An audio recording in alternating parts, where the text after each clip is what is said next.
Hey guys, welcome back to episode number 2 of the podcast Zigzag. Also welcome back to my channel.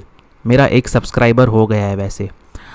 आज का topic है कि हम लोगों को अपने लाइफ का सीईओ बनना है इसके पहले कि हम किसी कंपनी का सीईओ बने.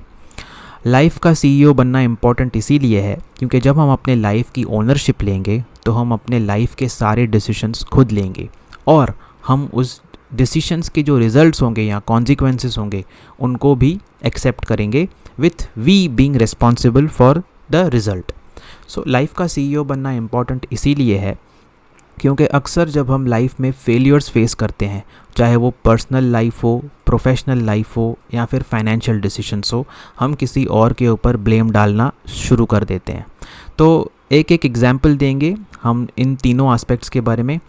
पर्सनल लाइफ में मैं बोल सकता हूँ कि जब कपल्स का डिवोर्स होता है तो अक्सर वो एक दूसरे को ब्लेम करते हैं कि इसने मुझे चीट किया, ये मुझे टाइम नहीं देता है, ये मेरी टेक केयर नहीं करता है, आप चेंज हो गए हो. ये किसी लिए होता है because when we are very young हमें एक पर्टिकुलर टाइप का पार्टनर पसंद आता है.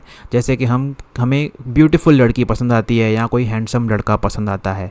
बट इवेंचुअली जब हम ग्रो करते हैं और विथ एज हम इवॉल्व करते हैं तो हम अपने पार्टनर में ब्यूटी नहीं, हम अपने पार्टनर में स्टेबिलिटी ढूंढते हैं.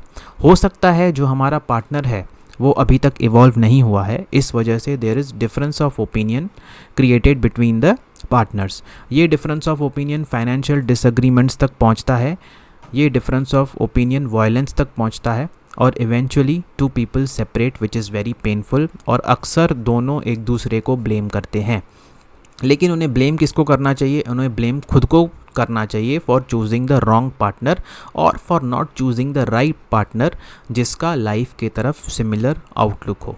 अब आते हैं प्रोफेशनल डिसीजंस के ऊपर. हमारे देश में अक्सर जो पेरेंट्स हैं वो अपने बच्चों को बचपन से यही सिखाते हैं कि बेटा तुझे डॉक्टर बनना है, तुझे इंजीनियर बनना है, तुझे लाइफ में नौकरी लगेगी और लाइफ अच्छी तरह से चलेगी. मेरा खुद का एग्जांपल आप ले लो. जब मैं 10th स्टैंडर्ड में था या जब मैं 12th स्टैंडर्ड में था मुझे नहीं पता था कि मुझे आगे लाइफ में क्या करना है. जस्ट बिकॉज मेरे पापा इंजीनियर थे तो मैंने भी साइंस लिया. 12th के बाद फादर ने डिसाइड किया कि मुझे डेंटिस्ट बनना है. अब उन्होंने ये नहीं सोचा कि आगे चल के कितने डेंटिस्ट मुंबई में होंगे, कितने डेंटल कॉलेजेस हैं, कितने डेंटल क्लिनिक्स हैं, टॉप 10 डेंटिस्ट कितने हैं, उनके साथ मेरा बच्चा कैसे compete करेगा. तो जब मैं पास आउट हुआ और मैंने मार्केट में प्रैक्टिस करने की कोशिश की या सिचुएशंस को फेस किया, it was very difficult for me to get a job. Salaries बहुत लेस थी, हॉस्पिटल में लिमिटेड अपॉर्चुनिटीज़ होती हैं डेंटिस्ट के लिए. अब मैंने उसका डैमेज कंट्रोल कैसे किया, तब तक मुझे अपने लाइफ में आगे क्या करना है with respect to being doctor ये पता चल गया था. तो मैंने ओरल एंड मैक्सिलोफेशियल रेडियोलॉजी में MD की. उसके बाद मुझे एज अ फ्रीलांस रेडियोलॉजिस्ट काफ़ी सारा काम मिला, मैंने अच्छा खासा पैसा कमाया. सो what message I want to give through my example is when I took decisions about my own life, those decisions were more fruitful as compared to the decisions that my family or my parents were taking for me with respect to my career. अब आ जाते हैं financial decisions के ऊपर. जब लोगों के ऊपर financial problem आती है तो वो दूसरों से पैसे मांगते हैं और अगर कोई उन्हें हेल्प नहीं करता है तो वो उनको ब्लेम करते हैं and they have bitter feelings towards the other people who do not help them. But ये जो फाइनेंशियल प्रॉब्लम्स उनके ऊपर आई हैं या उनके पास किसी इमरजेंसी के सिचुएशन में पैसे नहीं है, ये किस वजह से हैं?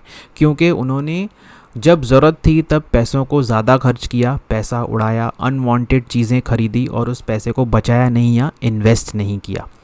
तो मेरे हिसाब से अगर हम अपने लाइफ को एक कंपनी की तरह चलाएंगे, कंपनी हमेशा प्रॉफिटेबल होनी चाहिए, उस हिसाब से लाइफ में हम लोगों को हमेशा स्टेबिलिटी होनी चाहिए.